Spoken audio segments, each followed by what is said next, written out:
Hi friends, எல்லோருக்கும் வணக்கம். எல்லோரும் எப்படி இருக்கீங்க? நல்லா இருக்கீங்களா? இன்றைக்கி இந்த கதையோட அடுத்த பகுதி தான் பார்க்க போகிறோம். அதுக்கு முன்னாடி நீங்கள் செய்ய வேண்டிய விஷயம் என்ன அப்படின்னு கேட்டிங்கன்னா, மறக்காமல் நம்ம சேனலை சப்ஸ்கிரைப் பண்ணிக்கோங்க. கீழே இருக்க பெல் பட்டனையும் கிளிக் பண்ணுங்கள். அப்போ தான் நான் போடக்கூடிய வீடியோக்கள் எல்லாமே உடனுக்குடனே உங்களுக்கு நோட்டிஃபிகேஷனில் வரும். ஸோ மறக்காமல் சேனலை சப்ஸ்கிரைப் பண்ணிவிட்டு வீடியோ பாருங்கள் ஃப்ரெண்ட்ஸ். வாங்க நம்ம கதைக்குள்ளே போகலாம். நான் அக்கா கிட்டே சொன்னேன், இது மாதிரி ஏன்க்கா எல்லாத்துக்கும் நீ டென்ஷன் ஆகிட்டு இருக்க? அவன் பண்ணுறத பண்ணிட்டு போகிறான். அவன் என்ன பண்ணுவான்? இப்போ இருக்கிற இதில் பார்த்தோன்னா ஸ்கூல் போக ஆரம்பிச்சிருக்கான். கொஞ்சம் நீ அவன் மேலே கோவப்படுறத குறைக்கா அப்படிங்கிற மாதிரி சொன்னேன். அதுக்கு உடனே அவர் என்ன சொன்னார்னா, இல்லை நான் கோவப்படணுங்கிறது அவசியம் கிடையாது.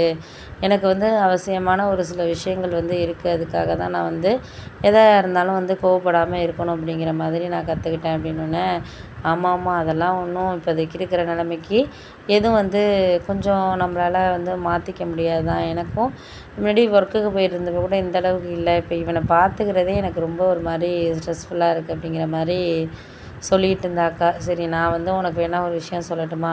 அவன் என்ன பண்ணாலும் நீ கண்டுக்காத, அதை எதுக்கு நீ மைண்டாக நோட் பண்ணிக்கிட்டு இருக்க அப்படிங்கிற மாதிரி சொன்னோன்னே, ஆமாம் அதெல்லாம் உண்மை தான். நம்மளுக்கு சில விஷயங்கள் கிடைக்கிறதுக்கான இதெல்லாம் இது பண்ணிக்கிட்டு இருந்தாங்க. ஆனால் நம்மளுக்கு அது கிடைக்கிறதுக்கான பர்ஃபெக்டான ஒரு டைமுங்கிறது நம்மளுக்கு வேணும். அப்படி இருந்தால் மட்டும்தான் நம்மளால் எதையுமே ஒரு சில விஷயங்களில் இது பண்ண முடியும் அப்படின்னோடனே, ஆமாம் அதெல்லாம் உண்மை தான். நம்மளால் முடிஞ்ச அளவுக்கு நம்மளுக்கு அது சில விஷயங்களை நம்ம இது பண்ணிக்குவோம் அப்படிங்கிற மாதிரி யோசிச்சுட்டு இருந்தோன்னே, ஆமாம் அதெல்லாம் நம்மளுக்கு இப்போ இருக்கிற நேரத்தில் எதையுமே ஒரு பர்ஃபெக்டாக நம்மளால் செய்ய முடியாத மாதிரி தானே ஒரு சில விஷயங்கள் போயிட்டுருக்கு. அதனால் முடிஞ்ச வரைக்கும் நம்மளால் இப்போ இருக்கிற இதுக்கு நீங்கள் ஏன் எல்லாத்தையும் ஒரு பர்ஃபெக்டாக செய்கிறதுக்கான இதை இல்லை அப்படிங்கிற மாதிரி எங்கள் அக்கா என்கிட்ட கேட்டுட்ருக்கா. நீ எதையுமே ஒரு இதாக எடுத்துக்காதடி, எனக்கு எடுத்துக்கிட்டிங்கன்னா எனக்கு அது கொஞ்சம் மனசு கஷ்டமாக இருக்குது அப்படின்னோடனே, ஆமாம் அதெல்லாம் உண்மை தான். நம்ம யாருக்காகவும் எதுக்காகவும் நம்மளை மாற்றிக்கிறதுங்கிறது நடக்காது. ஒவ்வொருத்தருக்காக மாற்றிக்கிட்டே போயிட்டுருக்க வேண்டியதான். அதுக்காக நம்ம யாரையும் கோவப்படுறதுக்கு நம்மளுக்கு உரிமை கிடையாது அப்படிங்கிற மாதிரி சொன்னோன்னே, ஆமாம் அதெல்லாம் உண்மை தான்.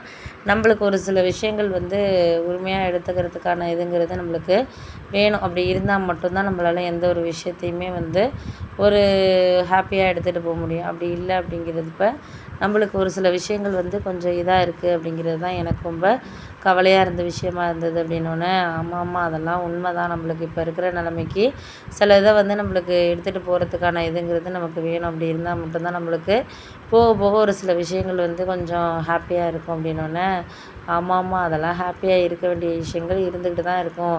நம்மளுக்கு இப்போ இருக்கிற இதை நம்ம பார்த்துக்கிட்டாலே போதும். அதுக்கு மேலே நம்ம யாரையும் எதுக்காகவும் பார்த்துக்கணுங்கிற அவசியம் கிடையாது. அதுதான் நம்மளுக்கு தேவையான ஒரு விஷயங்கிறது அப்படின்னோடனே, ஆமாம் அதெல்லாம் உண்மை தான். நம்மளுக்கு புரிஞ்சுக்கிற விஷயங்களை புரிஞ்சுக்கிட்டிங்கன்னா நீங்கள் போதும் அப்படிங்கிற மாதிரி சொன்னோன்னே, ஆமாம் இப்போ இதுக்கு என்ன பண்ண சொல்கிறீங்க? நம்மளால் ஒரு சில விஷயங்களை ஒரு கவலையாக எடுத்துக்கிறோம் அப்படிங்கிறத தாண்டி அதை நம்ம எந்த நிலைமைக்கு எடுத்துகிட்டு போகிறோம் அப்படிங்கிறது தானே முக்கியமாக இருக்குது அப்படின்னோடனே, ஆமாம் அதெல்லாம் உண்மை தான். நம்மளுக்கு இப்போ இருக்கிற நிலைமைக்கு நம்மளால் ஒரு சில விஷயங்களை கொஞ்சம் காம்ப்ளிகேட்டடாக எடுத்துகிட்டு போனால் கூட அதில் நம்ம ஒரு சில இதை நம்ம முயற்சி பண்ணாமல் இருக்கோம் அப்படிங்கிறது தான் எனக்கு தோணிகிட்டு இருக்க ஒரு விஷயம் அப்படின்னோடனே, சரி அதெல்லாம் ஒன்றும் எதையும் பற்றி நீங்கள் நினைக்க வேண்டாம். எதாக இருந்தாலும் நம்மளால் முடிஞ்ச வரைக்கும் நம்மளுக்கு ஒரு சில விஷயங்களை முயற்சி பண்ண பார்ப்போம். அப்படி இல்லைன்னா பார்த்துக்கலாம் அப்படிங்கிற மாதிரி யோசித்தேன்.